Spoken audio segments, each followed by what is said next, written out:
Before getting into this, I should point out that this video is more informative than comedic for reasons you'll see soon. I hope you enjoy. Video game culture lives on through us. Let's chat.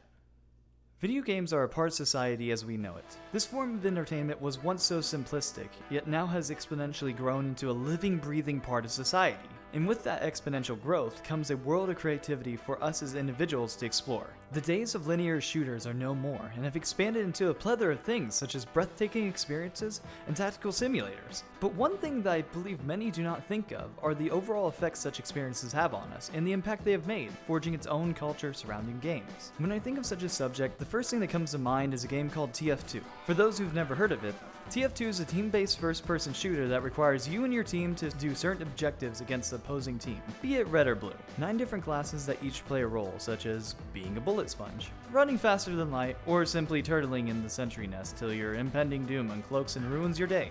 A rather basic game on paper, but if it were just that, I wouldn't be here before you today. So, allow me to tell you a story about TF2. For starters, this game and I have a rather odd history with one another, stretching over almost a decade of my life. One day, baby Dapper Saint thought he'd try a game he saw for free, as he was a poor middle school boy. Took a minute to download, played it for an hour, and then essentially threw it into the trash because it was boring. And that was that. Well, not really. Fast forward, and my short attention span becomes a nuisance again, so I reluctantly download it once more. While playing a match, I went around for a flank to get to the next capture point for big brain reasons, and happened to run into a group of individuals in a conga line made of both sides. Being confused, I followed them and watched as they went into the middle of the map, and that's when I saw it. You know that moment where you're resting in bed and the idea to flip your pillow to the other side comes into play, as if it's this amazing discovery? That's essentially the only way I can describe this moment, as I watched expecting them all to be blown to bits, only for that not to happen. In fact, quite the opposite, as more and more people decided to join them abruptly. Soon enough, there was just this moment of no shooting, explosions, or anything, just dancing.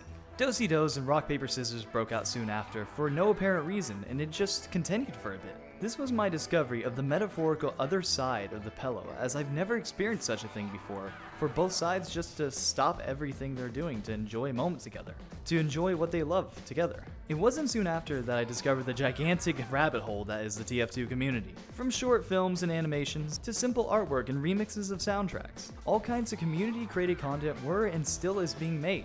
Even entirely custom game modes like Freak Fortress, where you work together to defeat silly bosses like the Gentleman Spy, is nothing abnormal here. It doesn't stop there either. You have players blazing funny stories in chat, rocket jumping gods smacking people with shovels, and even friendly hoovies that dispense sandwiches to anyone who taunts in front of them. Hats are practically a way of identifying who the head honcho is, and if you see a spy crab, it's practically taboo to disturb them. After being engrossed in the world of TF2 for a while, it took me a minute just to step back and question, what even is this game? And that's when it hit me. You see, much like the societies we live in today, as we expand, so does the complexity of everything involved. A culture is founded and social norms are created along with it. The world of video games is no different in this sense. Many of individuals have come together because of something and have thrived in its community.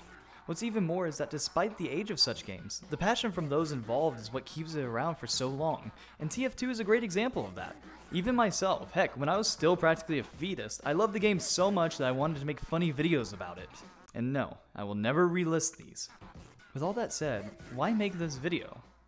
You see, it is with a heavy heart that I must say that Rick May, the voice actor of TF2 in-game, has recently passed due to a certain virus that's been running amok. When hearing this, I felt rather obligated to show something that I'm passionate about. TF2, as I've been through a lot with this game.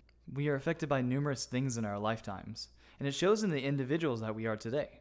When it comes to video games, or generally anything, we may be inspired to show our creativity that comes from those sources.